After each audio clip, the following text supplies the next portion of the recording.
नामदेव महाराज म्हणतात की या संसारामध्ये, या प्रपंचामध्ये जर तुझं नाव मुखामध्ये राहिलं तरच आम्ही सुखी होणार आहोत. का हा देह जो आहे ना हा प्रपंचाचा दास आहे. पण डॉक्टर सांगतात की आता अमक्या तमक्या माणसा ब्लॉकेज आहे तुझ्या शरीरामध्ये, हृदयामध्ये, आता विश्रांती घे. पण प्रपंचाचा दास दुर्लक्ष करतो आणि मग बोलावून आलं की जावं लागतं. डॉक्टरनी सांगितलेलं तुम्हाला अस्थमा आहे, औषध घ्या, नाही घेत आपण. वेळ कुठं आहे, फुरसत कुठं आहे. सारखे ह्या प्रपंचाच्या पाठीमागे आपण पळत असतो. स्वतःसाठी सुद्धा वेळ काढत नाही. वेळ काढतो तो प्रतिष्ठेसाठी, लोकांनी मला मोठं म्हटलं पाहिजे. म्हणजे खोटी आहे ना गोष्ट, त्या खोट्या प्रतिष्ठेसाठी उगाचच आपण धडपडतो. पण जी प्रतिष्ठा आपल्यामध्ये आपण वृद्धिंगत केली पाहिजे त्या प्रतिष्ठेकडे लक्षच देत नाही.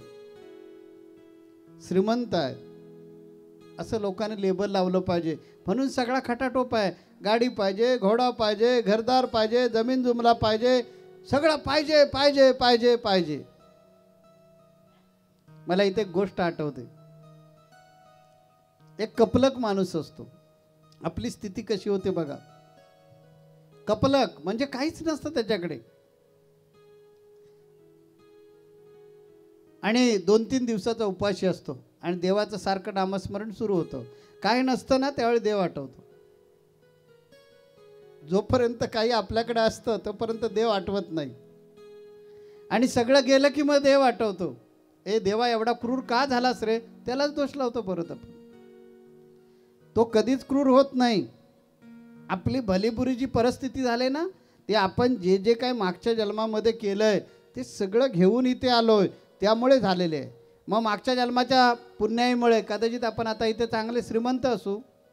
त्या डिपॉझिटमध्ये जे काय डिपॉझिट घेऊन आलो श्रीमंतीचं ते वाढवलंच नाही, सारखे काढून त्यातलं संपवायला लागलो. एक दिवशी नील होणार ना अकाउंट, एक दिवशी खातं संपणार आहे. म्हणून इथे कणाकणानं पुण्याचा चेक भरला पाहिजे. आपल्या ह्याच देशामध्ये म्हणजे आशिया खंडामध्येही पद्धत आहे, बाकी कुठल्याच खंडांमध्येही पद्धत नाही. तिथे कमवायचं आणि 5 दिवस कमवायचं आणि 2 दिवस उधळायचं, ही पद्धतच आहे तिकडे. सोमवार ते शुक्रवार कमवा, शनिवार रविवार दारू अमुक तमुक गांजा हे ते करून एन्जॉय. सोमवारी परत भीक मागायची तयारी ती तयारी. पण तिकडचे संस्कार तसेच आहेत. आपल्या देशाचे संस्कार ऋषीमुनींनी चांगले ठेवलेले आहेत की 1 रुपया कमवलं त्यातला थोडा तरी काढून ठेवा आणि काय करा, पुढची तरतूद करा. ही झाली व्यावहारिक तरतूद. आम्ही साधू संत तुम्हाला सांगणार आहोत ही व्यावहारिक तरतूद जशी करता तशी तुम्हाला पुढचा जन्म पण परत मिळणार आहे. त्यासाठी आध्यात्मिक तरतूद पण करा, कारण पुढचा जन्मसुद्धा मनुष्य जन्म मिळायला हवा असेल आणि चांगल्या कुळात जन्माला यायला पाहिजे असेल, दुःख कमी हवी असतील तर इथे सुद्धा तरतूद चांगली करा. म्हणून सकाळपासून झोपेपर्यंत जितकं चांगलं वागता येईल संसार करा ना. बायको मुलांवर प्रेम करा ना, घरदार चांगलं सांभाळा. पण ते सांभाळत असताना मी कुणाला फसवणार नाही हे प्रिन्सिपल पाळा. मी कुणाला कधी लुबाडणार नाही, कुणाचं हरामाचं घेणार नाही, मी कुणाला माझ्या शब्दानं दुखवणार नाही, कुणाची निंदा करणार नाही. एवढाच चेक दररोज तुमच्या अकाउंटमध्ये भरा. काय कठीण आहे का बघा. नाही पण स्वामी मला तो जमिनीचा व्यवहार आहे, तो मला फसवलंच पाहिजे. त्याला तू फसवलंस ना, तुला फसवणारा दुसरा आहे लक्षात ठेव. आपण बघा समोरच्या माणसाचा खड्डा खोदतो, अगोदर उतरून आपल्याला बघावं लागतं ना किती फूट लांबीचा झालाय तो. तेव्हा दुसऱ्याच्या वाईटाचा विचारच करू नका. सगळं लक्षात राहिलं नाही तर एवढं वाक्य लक्षात ठेवलं ना, तुम्ही जगा आणि दुसऱ्याला जगवा, भरपूर झालं.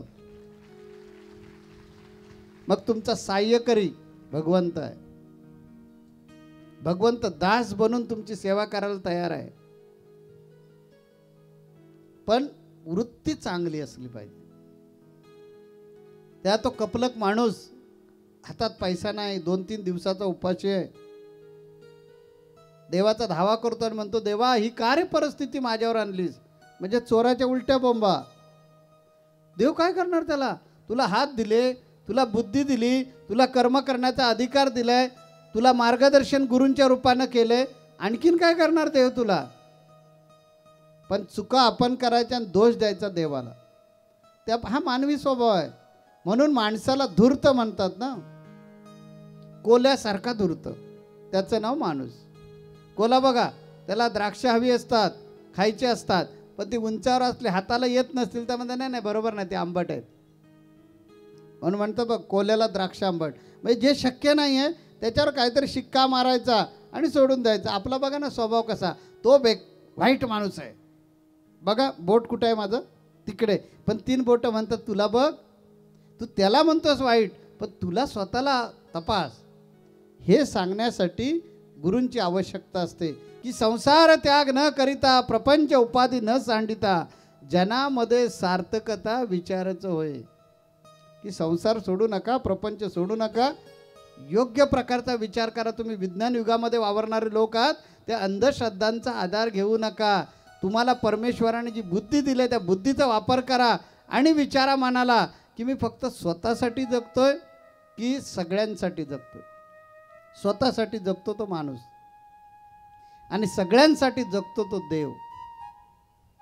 देवासारखं जगा. देवाचं लेकरू आपण आहोत, मग देवासारखं जगलं पाहिजे ना आपण. तर तो कपलक माणसानं देवाला दोष दिला, तर देव म्हणाला जाऊ दे आता, ह्याची शेवटची इच्छा आहे म्हणून पूर्ण करूया. तर देव प्रकट झाला, म्हणाला अरे बाबा का मला दोष का देतोस? तुला चांगले हात दिले, पाय दिले, बुद्धी दिली, डोळे दिले, सगळं दिलं, सगळंच गमवून बसलास आणि आता मला दोष देतो. ठीक आहे, तुला काय हवंय? तर म्हणाल काय ना देवा, 2-3 दिवसाचा उपवास आहे, जगायची इच्छा आहे, काहीतरी मला दे. देव म्हणाला बघ, मी आयत खाऊ कधीच कुणाला बनवत नाही, त्यामुळे तुला सगळ्या सुविधा दिले, त्याचा वापर करायचा. पण आता इमिजिएटली तुला जगायचं आहे ना, म्हणून तुला एक मी झोळी देतो, त्या झोळीमध्ये हात घालायचा. तुला पाहिजे तेवढी पैसे त्याच्यातले काढून घ्यायचे, पण लक्षात घे, झोळीतला हात काढलास आणि झोळी बाजूला ठेवलीस की मग पैसे मिळणार नाहीत, त्या झोळीतून काही येणार नाही. त्यात तुला किती हवे ते ठरव. त्यानं लगेच देवाला प्रश्न विचारला, देवा तू किती वेळात येणार आणि परत झोळी घेऊन जाणार? देव म्हणाला मी येईन, तुझी झोळी खाली राहिली की मी घेऊन जाणार. पण किती दिवस? देव म्हणाल ते नाही सांगता येणार, तुला किती पाहिजे तेवढे घे ना काढून. झोळीत हात घालायचं आणि पैसे काढायचे, झोळीत हात घालायचं, पैसे काढायचे, तुला पाहिजे तेवढे घे. माणसानं लगेच देवाचा हात जोडल्याने त्याचं अभिनंदन केलं. बरं झालं बाबा, धन्यवाद देऊन टाकले देवाला. बरं झालं बाबा तू आलास आणि माझ्या मदतीने धावलास. झोळी घेतली, काकेला लावली आणि चालायला लागला. इकडे बघितलं वस्ती आहे, तिकडे बघितलं वस्ती आहे. आता याला वस्ती काय खाणार होती? पण माणूस स्वार्थी कसा असतो तो बघा. त्यानं वस्ती सोडली दोन्ही बाजूची आणि थोडा रानामध्ये घुसला. एक गोटा बघितला गुरांचा, त्यात गुरं वगैरे काय बांधत नव्हते. त्या गोट्यामध्ये गेला आणि बसला. कवाडी होती, म्हणजे लाकडांचा दरवाजा होता, तो बंद करून घेतला. माणूस स्वतःच्या हातानं कसा विनाश, स्वतःच्या हातानं आपला स्वतःचा खड्डा कसा खणतो तो बघा. देवानं पिशवी दिली, ही काय ह्याने मिळवलेली नाही. समजा माणसानं इतरांनी बघितली असेल, ती घेतली असती पिशवी, त्याने मिळवलं, तुझं काय बिघडतंय? पण माणसाची प्रवृत्तीच आमची अशी की आम्ही दुसऱ्याची रेष कमी करणार म्हणजे करणार, पुसणार म्हणजे पुसणार. संत सांगतात दुसऱ्याची रेष पुसण्यापेक्षा तुझी रेष मोठी कर, त्याची आपोआप लहान होईल तुझ्यापेक्षा. हा गेला आणि त्या गोट्यामध्ये बसला. 2-3 दिवसाचा उपवासी होता. झोळीत हात घातला, हात घातल्याबरोबर मुद्रा लागला त्याच्या हाताला सोन्याच्या. ते काढला, इकडे ठेवल्या, मुठीत येतील तेवढ्या काढल्या आणि बघितलं हो सोनं आहे.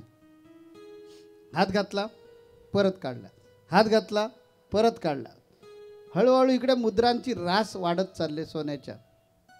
आता सकाळ म्हणजे 12 वाजल्यापासून, दुपारी 12 वाजल्यापासून उद्योग सुरू आहे त्याचा.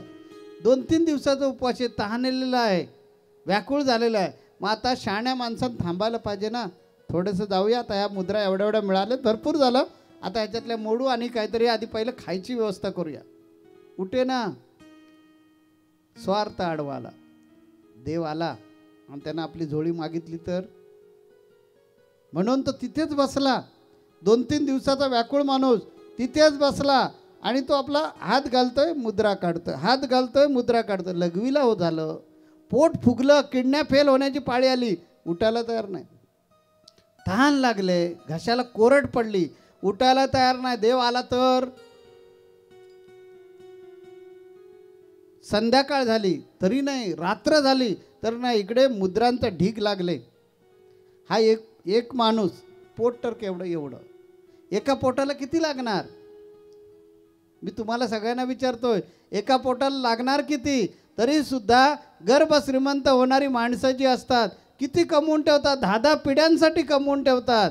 आणि म्हणून मग सगळ्या पिढ्या फुकट जातात. कारण अजगरासारखं जगायला पुढच्या पिढींना शिकवतात. त्या सुख दुःख माहितीच नसतं त्यांना.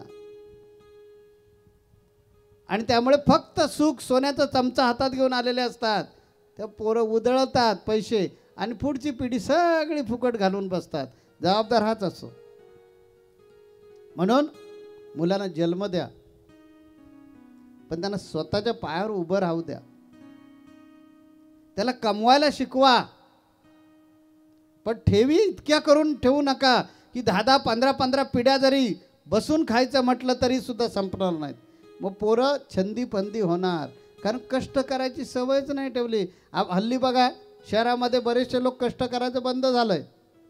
पाणी छेंदायचं नाही, दळायचं नाही, चालायचं नाही, सगळ्याच बिगर कष्टाची कामं आली. म्हणून बघा ना, आता पोटं मोठी झालेत, आता कोलेस्ट्रॉलचं प्रमाण वाढायला लागलं, डायबिटीस सुरू झालेलं आहे.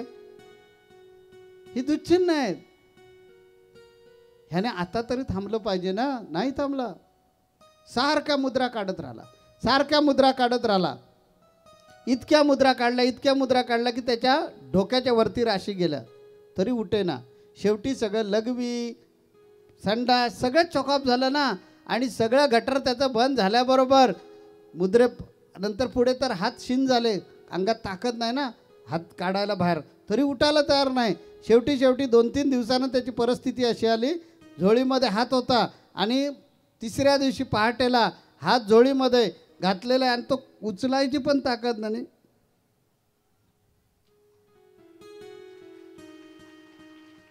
पडले, तिथेच पडले. आता बसला होता कुठे? रानामध्ये, जंगलात. तिकडे कोणच जात नाही. बरं, गोठा जो होता त्याचा दरवाजा तर तोही बंद करून घेतला होता, त्यामुळे कुणाचंच लक्ष नाही. 5-6 दिवसानंतर कुसलंय काय, वास कसला येतो, म्हणून तिकडून जाणाऱ्या लोकांनी एकानं बघितलं, वास कसला तरी येतो, म्हणून त्याने आपला पुढे गेला. बघतो तर हा माणूस कोणतरी एक आहे, असा छातीवर हात घेऊन, झोळीमध्ये हात घेऊन पडलेला आहे आणि इकडे सोनं आहे. आता माणसाची प्रवृत्ती कशी बघा, ॲक्सिडेंट झालं काय करतात? तो पडलेला माणूस मेलाय ना, खात्री करतात मेलाय ना, हो, पहिलं त्याच्या अंगावरचे दागिने काढून घेणे. किती क्रूर राक्षसासारखे असतात. तो मेलाय बिचारा, त्याचे बायको मेले समजा, तर पहिले दागिने काढायचे, बाजूला करायचे आणि मग येऊन बोंबाबोंब करायचे. ही आहे मानसिक प्रवृत्ती. आपल्याला देव व्हायचं आहे. माणूस गटांगळा का खातो? तर यामुळे, या प्रवृत्तीमुळे खातो. तो आहे तसा चांगला, कारण या देहामध्ये प्रयत्न केला तर नारायण होता येतं. एवढा मोठा चांगला देह मिळाला आहे तरी तो सार्थकी का लागत नाही आहे? ह्या प्रवृत्तीमुळे.